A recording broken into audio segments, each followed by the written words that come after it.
setiap hari kita harus berniat untuk memperbaiki akhlak kita. Memperbaiki akhlak kita berarti memperbaiki diri kita.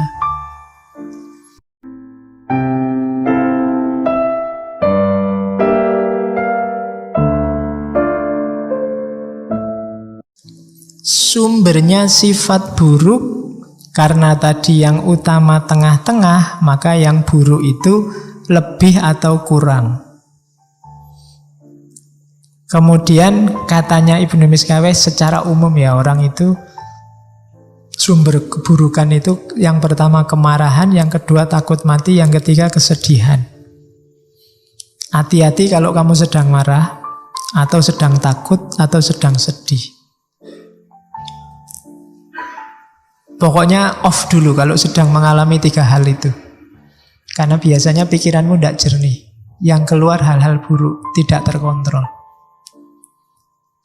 Kalau di Ibnu Miskaweh, kemarahan itu bisa melahirkan ujub, sombong, merasa besar, iftikhor, bermegah-megahan, cekcok, mirok, menang sendiri, lajat, muzah. Muzah itu ketawa-ketawa, gurau. Mak lampir itu kan kalau dia kan ketawa terus itu.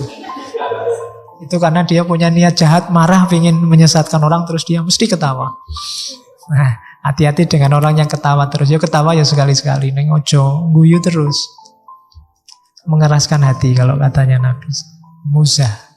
Jadi biasanya orang marah juga begitu, menyepelekan orang. Jadinya muzah, menertawakan orang lain. Membohongi diri.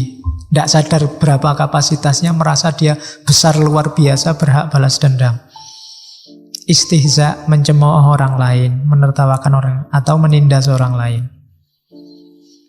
Dan jangan mudah takut, termasuk takut mati. Mati itu tidak perlu ditakuti. Orang takut mati karena tidak tahu hakikat kematian, tidak tahu nanti setelah mati ada apa, tidak tahu kalau jiwa itu kekal, menganggap mati itu berat luar biasa, takut siksaan setelah mati, tidak tahu yang dialami setelah mati, takut meninggalkan keluarga, harta, dan lain-lain. Tidak usah ditakuti. Belajarlah tentang kematian, nanti kamu akan paham. Ya nanti entah sesi kapan kita ngomong filsafat kematian. Kalau kamu berani. Ada beberapa filosof barat timur termasuk Jawa yang ngomong tentang kematian. Bahkan tembang Jawa itu simbol-simbolnya simbol kematian. Beberapa.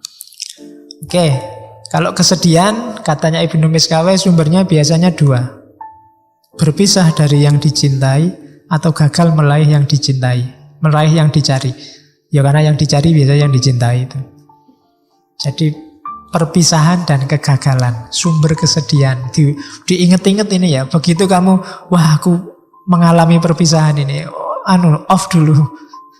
Karena kamu sedang sedih itu mesti. Atau gagal, itu coba jangan mutusin apa-apa dulu. Tenangkan dulu pikiranmu, sampai jernih lagi baru berpikir. Sedang takut luar biasa, itu juga hati-hati. Orang takut itu biasa, makanya cowok-cowok kan sering ngajak pacarnya nonton film horor. Karena waktu takut itu pikirannya nggak jalan ya, merangkul ya. Jadi jangan. Kalau takut off dulu. Yo, kalau lihat film horor dipikir dulu. Kira-kira. Ya. Oke. Makanya kalau lihat film horor berdoa saja semoga tidak takut atau semoga nggak ada hantunya. Nggak jadi nonton film horor. Masa sudah ngopi film horor sudah mau dilihat waktu hantunya keluar malah merem. Nggak berani aku lihat, jadi jangan lihat film horor, Mas. Oh ya, sudah nyewa film horor kok nggak mau lihat. Oke. Nah, ini resepnya dari Ibnu Miskaweh untuk menguatkan akhlak. Tadi kan akhlak harus dibiasakan. Ada tipsnya. Yang pertama, jangan bergaul dengan orang jelek. Orang yang bangga berbuat dosa. Orang yang suka Orang yang dosa itu biasa, santai aja, itu hati-hati. Orang yang terbiasa dalam kejelekan, itu akan mempengaruhimu. Kalau dunia psikologi mungkin kenal aura namanya. Kamu juga sedikit banyak akan terpengaruh. Hati-hati. Jadi yo friend tetap friend, tapi tidak harus lekat, tidak harus sangat akrab. Syukur-syukur bisa menjauh. Bilang aja kamu sedang tirakat atau apa-apa, itu tidak apa-apa. Sementara, ya kayak para sufi itu loh. Sampai kamu bisa menaklukkan jiwamu, sampai kalau ketemu dia bukan kamu terpengaruh dia, tapi dia terpengaruh kamu. Tapi itu prosesnya agak panjang. Tapi yang jelas kalau merasa masih lemah, jangan dekat-dekat. Orang yang menurut identifikasimu tidak bagus. Karena eman-eman pertumbuhan spiritualmu. Karena teman yang jelek itu juga akan memerosotkan pencapaianmu yang sudah tinggi secara tidak sadar. Maka hati-hati. Yang kedua, banyak-banyak melakukan aktivitas yang berhubungan dengan pengetahuan. Cari ilmu itu mengasah jiwa. Jadi membuat jiwa kita semakin cerdas. Jadi jangan ragu-ragu untuk ikut forum ilmu apapun, jenisnya maupun kontennya. Karena majelis yang paling disukai Allah itu majelis ilmu. Jadi yang nomor 2, ikuti saja ada forum apapun, ngaji apapun, apalagi yang ada makan dan snack gratis. Lumayan. Dapat ilmu juga dapat snack. Oke. Yang ketiga, kalau bisa, karena tadi di antara nyawanya kebijaksanaan itu, untuk ketemu kebijaksanaan atau ilmu, itu kan bau-bau filsafat. Kalau bisa, logikanya dilatih. Ada gunanya kamu pinter matematika, katanya Ibnu Miskaweh. Kenapa? Melatih logika. Makanya di situ ada geometri, aritmatika, musik, astronomi. Itu kan butuh matematika semua. Dulu di masjid ada pelatihan falak. Itu kan matematika. Boleh dihidupkan lagi. Kenapa? Selain melatih cara berpikir, itu melatih orang objektif, mencintai kebenaran. Itu matematika ya. Meskipun kita agak trauma karena sering tidak lulus. Ya, tapi nyawanya logika itu kan ada di matematika. Ayo latihan itu untuk cinta kebenaran.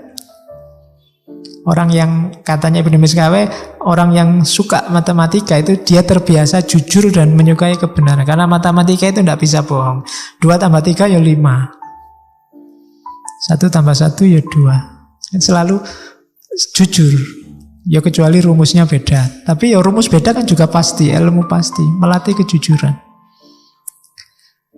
Yang ketiga, hidup tidak berlebihan. Kita sering menyebutnya hidup sederhana. Sederhana itu bukan berarti miskin loh. Hidup sederhana itu yang menggunakan segala yang kita miliki secukupnya, porsi dan proporsinya. Kalau minum butuhnya cuma setengah gelas, ya jangan dikasih 2 gelas. Nah, itu tidak proporsional namanya, tidak sederhana. Tiap kali kan cuma saya minum ini sebenarnya tidak apa-apa sih nanti kalau ada yang mau minum. Tapi kalau memang harus saya yang minum, ternyata enggak. Nah itu ya mungkin ini untuk penghormatan aja. Cuma contohnya itu. Jadi kalian jangan mengejar ketidaksederhanaan, kelebihan. Karena yang namanya kelebihan dalam hidup itu tidak ada batasnya. Saya pingin uang lebih Pak, itu tidak ada batasnya. Pingin uang banyak Pak, itu tidak ada batasnya. Sebut aja butuh berapa dan pas segitu. Latih hidupmu untuk pas, tidak lebih. Pas pingin beli mobil ya duitnya pas. Pas pingin beli rumah ya duitnya pas itu. Nah, itu pas namanya. Oke, ya kalau sudah punya mobil ya tidak usah gonta-ganti mobil lagi. Edisi terbaru, sudah punya HP pingin ganti HP baru lagi karena edisi baru. Samsung sudah sampai 9. Sekarang Apple sudah 10, sudah X ya. Kalau kamu ngikuti itu tidak ada batasnya. Kalau ada yang tanya, kok nggak beli S S8, saya nunggu sampai S27 besok.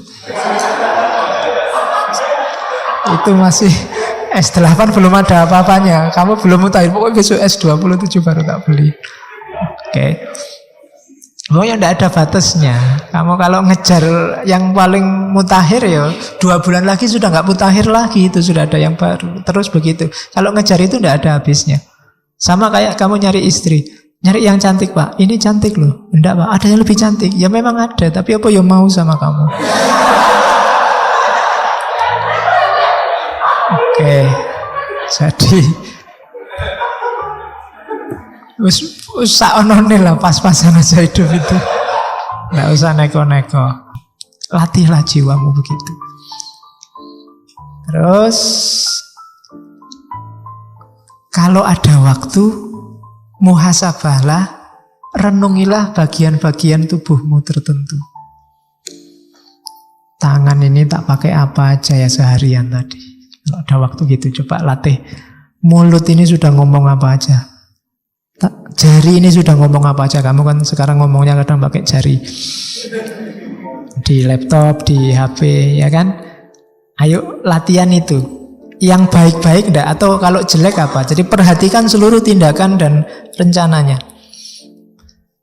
Kamu habis ngomong apa? Ya yang mulutku ini kok bisa ngomong kayak gitu tadi ya. Padahal ya malu loh ya kalau gitu loh. Jadi muhasabah. Anggota tubuhmu dihitung-hitung lagi. Terus selalu ready for fight untuk musuh-musuh jiwamu. Serakah, amarah, pingin menang sendiri, sombong dan macam-macam. Jadi latihan. Yang terakhir itu unik. Manfaatkan musuh-musuhmu. Introspeksi diri. Kadang-kadang kita agak susah berpikir diri sendiri. Katanya Ibnu Miskawe, kadang-kadang musuh kita itu lebih berguna. Karena musuh kita mengungkap kelemahan, kejelekan kita.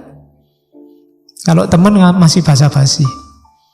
Tapi kalau musuh, manfaatkan keberadaan musuh. Kalau nggak punya musuh, cari yang musuh.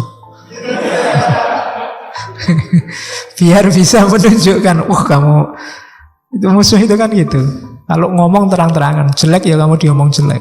Nggak jelek dicari-cari kejelekanmu. Daripada kamu capek muhasabah, saya jeleknya di mana ya Pak? Tanya musuhmu aja, lebih cepat.